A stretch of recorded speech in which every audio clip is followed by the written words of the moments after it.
Hoy quiero comentarles algo que me acaba de pasar y que seguro les va a pasar a ustedes. Estaba escaldando la cuajada y se me olvidó. Resulta que la temperatura de escaldado eran 30 grados y me llegó a 65 grados. Aquí está, lo que pasa es que no se ve por la olla, pero si lo ven aquí, está a 65 grados. Ahora, por supuesto, la bacteria murió. En este caso, estaba haciendo un queso palmizulia, donde tengo que tener la bacteria para que produzca gas. Como escaldé y se me pasó el tiempo, se murió la bacteria. Ahí no hay nada. Ahí solamente hay cuajada con proteína, porque la temperatura es de 60 y pico grados. No degrada la proteína, simplemente la degrada un poco, por supuesto, y el calcio también. Pero ya la leche está cuajada y está cortada. Yo necesito tener la bacteria para que produzca gas. ¿Qué vamos a hacer? Vamos a volver a inocular la cuajada ya cortada dentro de la olla. Pero primero debo crear el ambiente adecuado para que la bacteria utilice la lactosa que tengo aquí en la olla y acidifique la cuajada. Si no tengo bacteria, no tengo acidificación. Vamos a colocar la olla en agua helada para que vaya bajando la temperatura y vamos a ir revolviendo para que la temperatura vaya bajando. La tengo en 63, tengo que llevarla a la temperatura de la bacteria, que son aproximadamente 32 grados centígrados más o menos. Fíjense, aquí estamos bajando la temperatura, estamos revolviendo con agua helada alrededor y la idea es que la temperatura vaya bajando.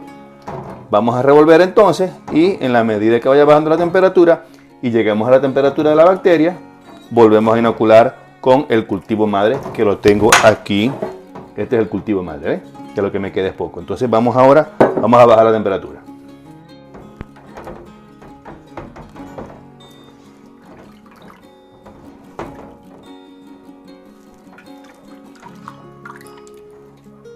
Bueno, ya la temperatura llegó a 34 o 33 grados centígrados porque estamos utilizando una bacteria mesofílica donde la temperatura debe estar entre 29 y 35.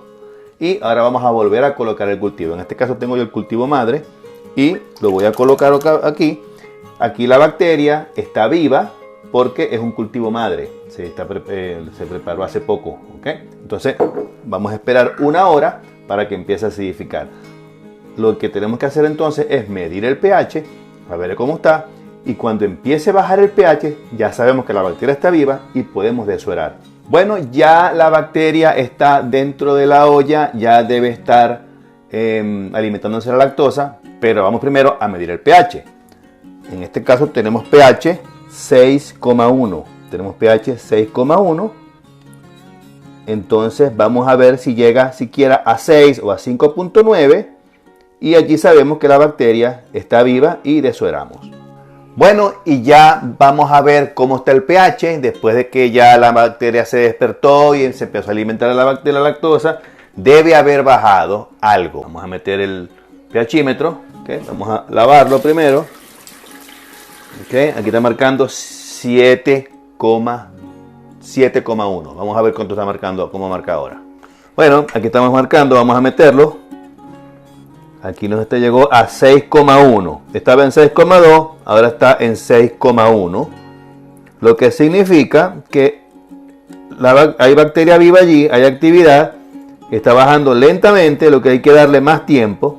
Como ven, no seguí moviendo la cuajada, porque si la muevo mucho me pierdo demasiada agua o demasiado suero y se me compacta demasiado, que es lo que no quiero. Entonces, ya ahí se estabilizó en 6,1. Voy ahora a desuerar y sigo mi proceso normal. Bueno, como ven, pude salvar mi queso. La bacteria la maté cuando calenté a 60 y pico grados. No recuerdo la cantidad, no recuerdo la temperatura, pero era una temperatura altísima. Creo que fueron 58, 60 grados por allí. Y la bacteria murió. La volví a colocar, tuve que enfriar todo, la volví a colocar y la bacteria siguió acidificando, se despertó nuevamente, por supuesto es otra bacteria, pero sigue el proceso. Entonces ahora lo que voy a hacer, como ya sé que hay actividad bacteriana allí, desuero, salo, enmoldo y sigo con mi proceso normal del queso. Eso lo hacen ustedes cuando la bacteria por X causa muere y en vez de perder su proceso, vuelven a inocular y el proceso continúa. Entonces, esa es una salida que ustedes deben aprender, pero eso lo aprenden cuando saben qué es lo que pasa dentro del queso. Si quieren aprender más sobre cómo hacer quesos artesanales, ya pronto mi curso de quesos artesanales está casi listo y podrán aprender a hacer los quesos, cualquier tipo de queso artesanal, y vamos a hacer 18 quesos en el programa, en este curso. Entonces, bueno, es todo y nos vemos en el próximo video. Cuídense.